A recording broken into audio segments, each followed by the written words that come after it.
সবাই সিজদা করলো আদমকে, তুমি করলে না কোনো ইবলিস? তা আমি বললাম যে ওকে মাটি দিয়ে সৃষ্টি করেছেন আর আমাকে আগুন দিয়ে সৃষ্টি করেছেন, আমি ওকে মেনে নিতে পারি না। অন্যথায় আপনাদের জাহান্নামে যাওয়ার আগে আমরা যারা দিন প্রচার করছি তাদের অনেকেই আগেই জাহান্নামে যাবে বলে রাসূল সাল্লাল্লাহু আলাইহি সাল্লাম উল্লেখ করেছেন। আব্দুল্লাহ ইবনে আমর রাদিয়াল্লাহু তাআলা আনহু বলেন, রাসূল সাল্লাল্লাহু আলাইহি সাল্লাম বলেছেন, বাল্লিগু আন্নী ওয়ালা আয়া, আমার একটি কথা জানা থাকলে অন্যকে বলো, এটা আমার কথা হতে হবে। তোমরা জনগণের সামনে যেটা বলবা সেটা আমার হতে হবে। ও হাদ্দিসু আন বানি ইসরাইল ওয়ালা হারাজ, আর বানি ইসরাইলের কাহিনী বলো, কোনো দোষ নেই। 3, ওমান কাযাবা আলাইয়া মুতাআম্মিদান ফালিয়াতাবাওয়া মাকআদাহু মিনান নার, কেউ যদি কোনো কথা আমার নামে বলে সেটা যদি আমার না হয় তাহলে তার থাকার জায়গায় জাহান্নাম। তাহলে যারা দিন প্রচার করছে, হানাফি, শাফি, মালিকি, হাম্বলি, শিয়া, সুন্নি, আহলে হাদিস বলে কোনো কথা নয়।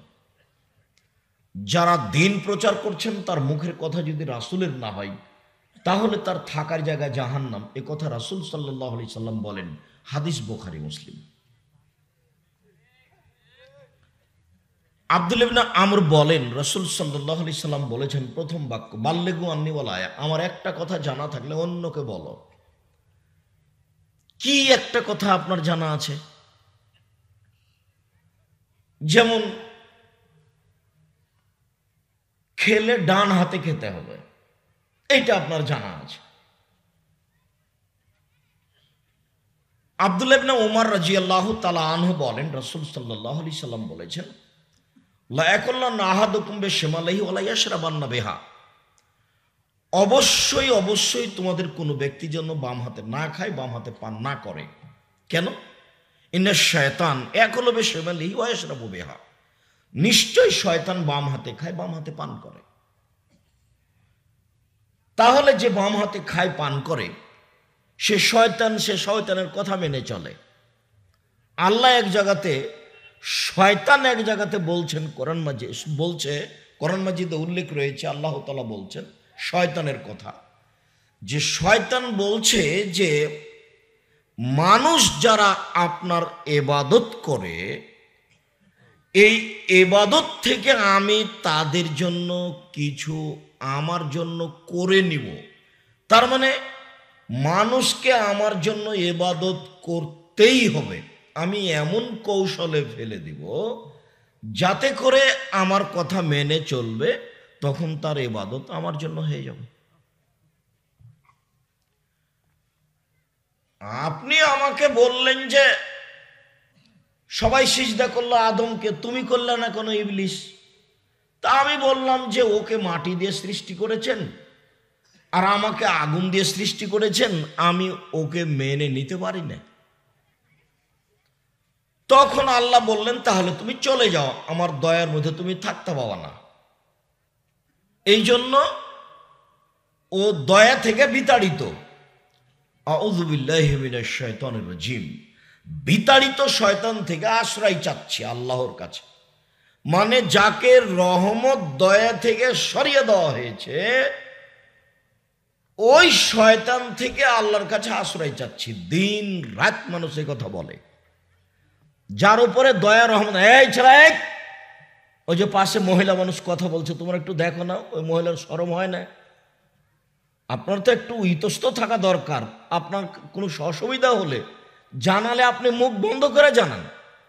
কাউকে কিছু বলতে হলে মুখটা বন্ধ করে হাতের ইশারা করে বলেন। আমি সালাম দেওয়ার পরে আপনি কথা বলেন কোন সাহসে? তার আজকে আপনার একদিনের জানা নয়, আমি তো বহুদিন থেকে আসছি এখানে। এটুকুই যদি আপনার স্বভাবই যদি পরিবর্তন করতে না পারি তাহলে দুঃখিত।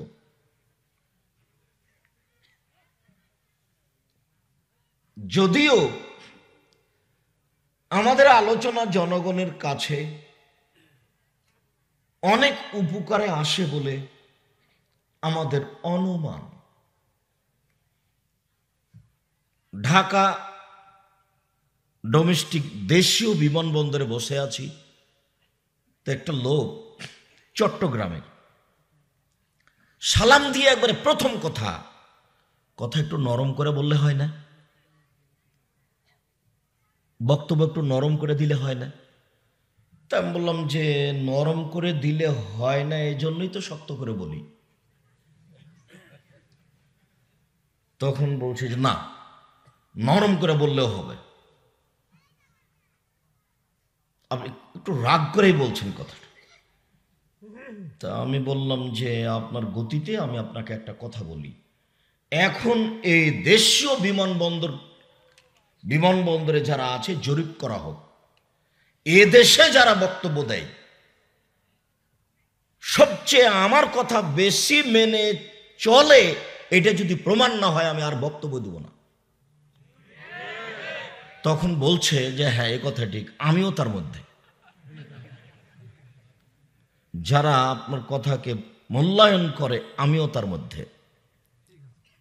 ঢাকা আন্তর্জাতিক বিমানবন্দরে একদিন ঢুকতেই ওই বোরিং পাসটা নিয়ে ভিতরে গিয়ে বসেছি, তো বসেই নি, বসবো এমন অবস্থাতেই একটা মহিলা, মেয়ে মানুষ, কম বয়সের, দাঁড়িয়ে বলছে যে আসসালামু আলাইকুম, আপনাকে আমি আমার জীবনের চেয়ে বেশি ভালোবাসি। অবাক কথা, কেন? বলছে আমি খুব অত্যাধুনিক মেয়ে ছিলাম, আপনার বক্তব্যে আমার পরিবর্তন ঘটেছে। জাযাকাল্লাহ খায়ের। বাড়ি কোথায়? বাড়ি ভোলা। যাবা কোথায়? বরিশাল ভোলা। যাবা কোথায়? যশোর যাব। তা বললাম যে এত শক্ত কথা তুমি শুনতে পারো? তখন আমাকে বলছে শক্ত নয়, সত্য কথা। তো আমি দীর্ঘদিন থেকে আপনার এখানে আসছি, আর আমি সালাম দেওয়ার পরে আপনি কথা বলেন, মহিলা মানুষ, আপনার একটু শরমবোধ হয় না? আপনি তো আমার জন্যই এসেছেন, বক্তব্য শুনতে এসেছেন, আর আমিও কষ্ট করে আপনার জন্য এসেছি, আপনাকে দুটো কথা শোনাবো, এতে যেন আপনার উপকার হয়, আপনি যেন একটু পরকালমুখী হন।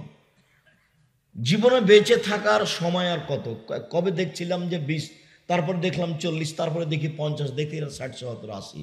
উনি বলছেন, পাশে বসেছিলেন, আমি তো পানি খেতে গেলে, ভাত খেতে গেলে বিসমিল্লাহ আমার মনে থাকে না, তা আমার কি হবে? দেখতে কি সময় শেষ। আপনি আর মাস্ক পরে করোনাকে ঠেকিয়ে কয়দিন বাঁচবেন? আমি বলছি যে মাস্ক পরে ইমান বিক্রি করতে আমি রাজি নই। পৃথিবীর সৃষ্টির 50,000 বছর পূর্বে যদি করোনায় মরে যাব এটা লেখা থাকে, তাহলে করোনা আমাকে ধরবে। আর যদি লেখা না থাকে, তো যাকে করোনা হয়েছে ওর গায়ের ওপর যদি আমি বাকি জীবন থাকি, করোনা আমাকে হবে না, এ কথাই চূড়ান্ত। আর করোনা ছোঁয়াচে রোগ নয়, এ কথা আমি বলিনি, এ কথা মোহাম্মদ সাল্লাল্লাহু আলাইহি ওয়াসাল্লাম বলেছেন। পৃথিবীর কোনো মায়ের বেটা এই কথার দ্বিতীয় করতে পারবে না, করলে জোর করে করা হবে। আল্লাহ নবী একদা বলছেন যে লা ইউদি শাইউন শাইআ, রোগ ব্যাধি একজন থেকে আরেকজনকে পার করে যায় না। আবার বলছেন লা ইউদি শাইউন শাইআ, রোগ ব্যাধি একজন থেকে আরেকজনকে পার করে যায় না। লা ইউদি শাইউন শাইআ, রোগ ব্যাধি একজন থেকে আরেকজনকে পার করে যায় না। 3 বারে কথা বলেন মুহাম্মদ সাল্লাল্লাহু আলাইহি ওয়াসাল্লাম। তখন পল্লীর একজন বেদুইন মানুষ দাঁড়িয়ে বলছে, আল্লাহ রাসূল যাই। একটা উটকে চুলকুনি ঘাও হলে বাকি উটকে হয়ে যায়, তো যাই তো। তখন আল্লাহ রাসূল বলছেন, তাহলে বলো মান আজরাবাল আউয়ালা, প্রথমটাকে কিভাবে হলো? এইটা মুহাম্মদ সাল্লাল্লাহু আলাইহি ওয়াসাল্লামের জিজ্ঞাসা পল্লীর লোকটাকে, যে তুমি যে বললে যে ছোঁয়াচে রোগ আছে, তো বলো তো প্রথমটাকে কার থেকে হলো? তখন আর কিছু কথা বলে না। তখন আল্লাহ রাসূল বলছেন, শোনো, মনে রেখো, ইন্নাল্লাহ খালাকাল খালকা, আল্লাহ মাখলুককে সৃষ্টি করেছেন, ও খালাকা কুল্লা নাফসিন, প্রত্যেক প্রাণীকে সৃষ্টি করেছেন, ও কাতাবা হায়াতাহা ও মাউতাহা ও রিজকাহা ও মাসায়বাহা। আল্লাহ সেই দিন প্রাণীর, মানুষের 4টা জিনিস লিখে দিয়েছেন, 1 মরণ, 1 জীবন, এক রুজি, এক রোগ ব্যাধি। সেই দিন যদি রোগ ব্যাধি করোনা লিখা হয়ে থাকে আর আজ যদি পাথরের মধ্যে ঢুকে থাকি, তবু করোনা ধরবেই ধরবে। আর সেই দিন যদি লিখা না হয়ে থাকে, তাহলে আজ ধরার কোনো পথ নেই। এ কথা আমি বলিনি, আমি অনুবাদক। 90 সাল থেকে মাঠে আছি। আল্লাহে আল্লাহর কসম, আল্লাহে আল্লাহর কসম, আল্লাহে আল্লাহর কসম, আমি আব্দুর রাজ্জাক বিন ইউসুফ 90 সাল থেকে নিয়ে দীর্ঘ 30 বছরে কোনোদিন অপ্রয়োজনীয় বাক্য বলিনি, কোনোদিন কেচ্ছা কাহিনী বলিনি, জাতির কাছে কোনোদিন পথ খরচ পাথেও চাইনি, জাতির কাছে কোনোদিন রাস্তা খরচ আগে বলিনি, জাতির কাছে কোনোদিন পরিচয় দিইনি। কেউ যদি বলে যে আমার নামটা কি লিখবো বিজ্ঞাপন পোস্টারে, তাহলে বলেছি আমার নাম আব্দুর রাজ্জাক আর আমার বাপের নাম ইউসুফ, বাপ বেটা মিলে আব্দুর রাজ্জাক বিন ইউসুফ।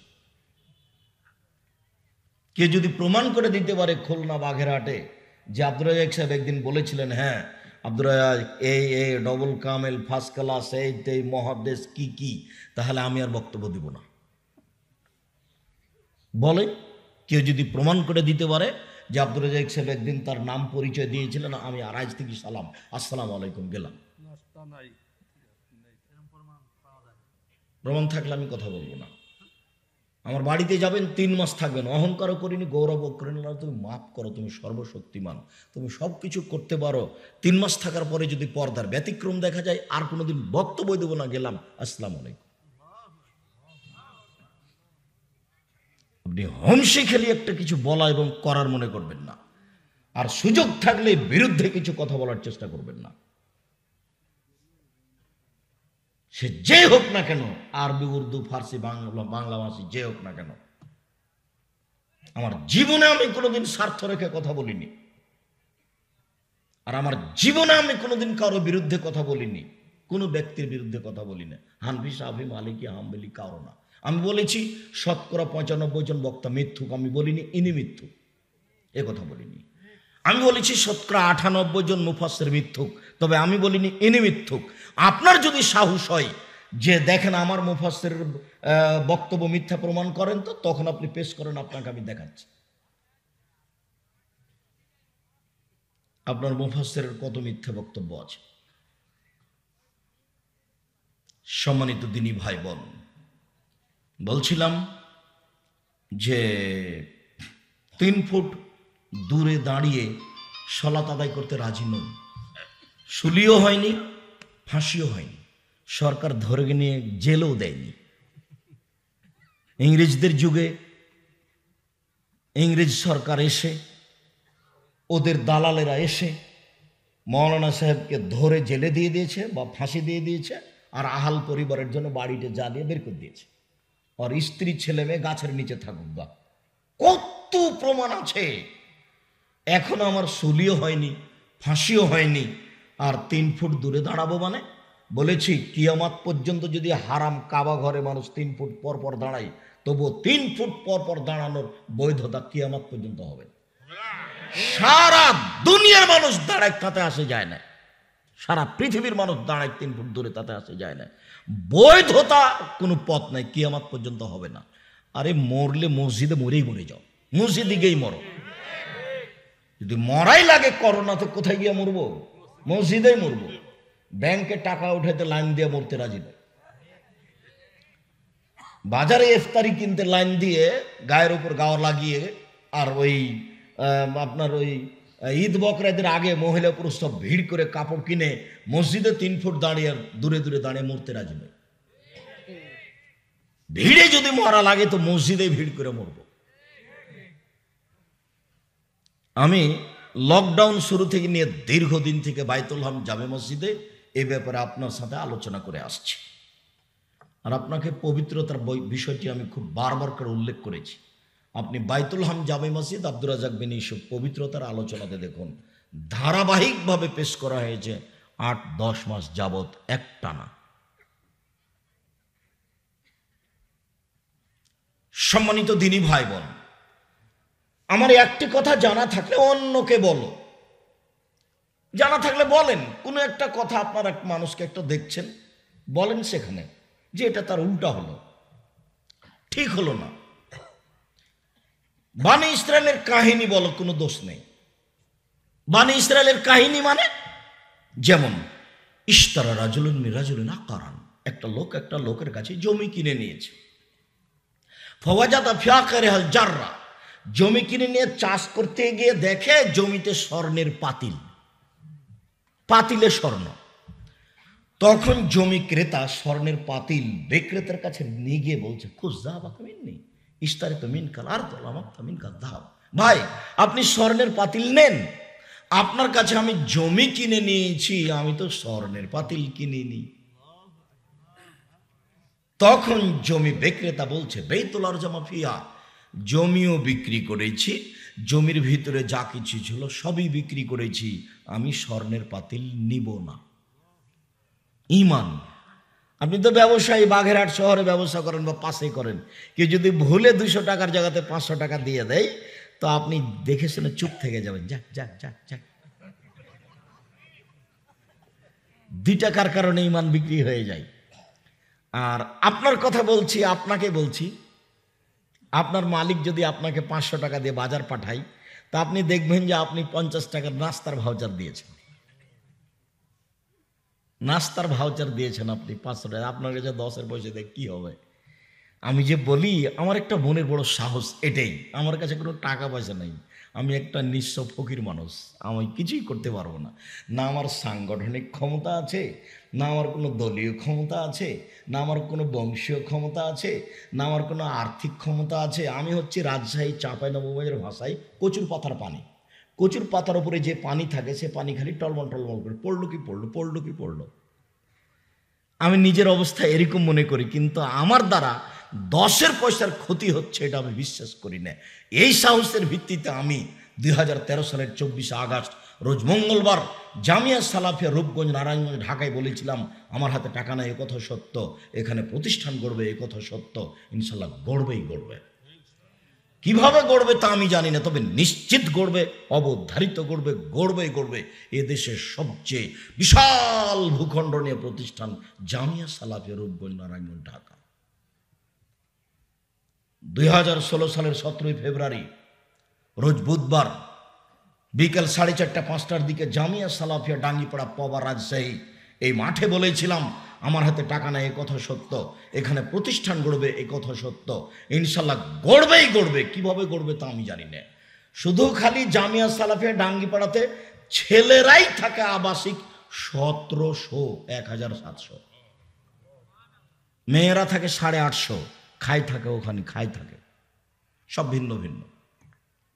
3500 ছেলে মেয়ে পড়াশোনা করে 2 প্রতিষ্ঠানে, 18 লক্ষ টাকা বেতন লাগে। এখন আমি যদি একদিনের হিসাব করি, তো আমার বাকি জীবন কাজ করলে হবে না, মরা পর্যন্ত যদি ব্যবস্থা করি তা হবে না। কিভাবে হচ্ছে সেটা আমি বুঝতে পারি না। 550 শতক জমি কিনবো এবার ইনশাআল্লাহ, রূপগঞ্জ নারায়ণগঞ্জ জামিয়া সালাফিয়ার বাকি অংশ সামনে বৃদ্ধি করার জন্য। হবে ইনশাআল্লাহ, হবেই ইনশাআল্লাহ হবে। আর খুলনার বিষয়টি ভাবছি, বরিশালের বিষয়টি আলহামদুলিল্লাহ হয়ে যাওয়ার মধ্যেই, সিলেটও তাই, আর দিনাজপুরে তো ফাইনাল হয়ে গেছে আলহামদুলিল্লাহ। বাগেরহাট হলো খুলনার অন্তর্ভুক্ত। সম্মানিত দিনী ভাই বোন, আমি কোথা থেকে কথা আসলো যে আপনাকে যদি 500 টাকা দিয়ে বাজারে পাঠাই, তো আপনার ওখানে একটা ভাউচার থাকে যে আমি খাওয়া খরচ, চা বিস্কুট খেয়েছি তার এই খরচ আছে, তো একদিন বাজারে গেলেন তাই নাস্তা খরচ দেখাতে হবে। 10-এর পয়সার কোনোই দাম নাই, 10-এর পয়সা খুব কঠিন, খুবই কঠিন। তো আমি জমি বিক্রি করেছি, যা কিছু ছিল সব বিক্রি করে দিয়েছি, আমি নেব না, এর নাম ঈমান। 3, কেউ যদি কোনো কথা আমার নামে বলে, সেই কথা যদি আমার না হয় তাহলে তার থাকার জায়গায় জাহান্নাম। হুজুর যত বড়ই হোক, জুব্বা যত বড়ই হোক, পাগড়ি যত বড়ই হোক, আল্লাহুম্মা সাল্লি আলা সাইয়্যিদিনা মাওলানা নাবিয়ানা মুহাম্মদ, এই দুরূদ যদি নবীর না হয় তাহলে হুজুর জাহান্নামে যাবেই, হুজুর যত বড়ই হোক।